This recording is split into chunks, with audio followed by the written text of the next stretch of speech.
தவ காலத்துல ஏன் சாம்பல் பூசுறாங்கன்னு நம்ம தெரிஞ்சுக்கிட்டோம். அந்த சாம்பலை ஏன் நெத்தியில பூசுறாங்க? கையில பூசிக்கலாம், கழுத்துல பூசலாம். எதுக்காக நெத்தியில பூசுறாங்க? அப்படி பார்க்கும் பொழுது பைபிள்ல அதுக்கும் ஆன்சர் இருக்குது. எசேக்கியேல் புத்தகம் 9வது அதிகாரத்துல நம்ம பார்க்கிறோம்.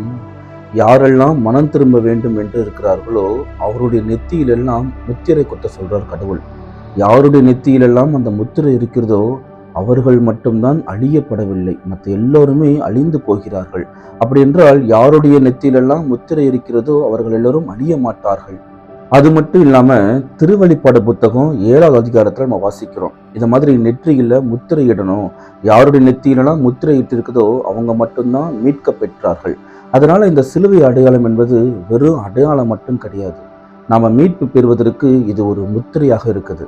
அதனால தான் நாம் ஊருக்கு போனாலும் சரி, அம்மா அப்பா கிட்டனா நெத்தியில் சிலுவை வாங்குகிறோம். அது மட்டும் இல்லாமல் கோவிலுக்கு போனால் ஃபாதர்ஸுங்கிட்ட ப்ளஸ் பண்ணுங்கன்னு சொல்லிட்டு நெத்தியில் சிலுவை வாங்குகிறோம். இந்த சிலுவை என்பது வெறும் அடையாளம் மட்டும் கிடையாது. இது நம்ம மீட்க பெறுவதற்கான ஒரு முத்திரையாக இருக்குது. சரிங்களா?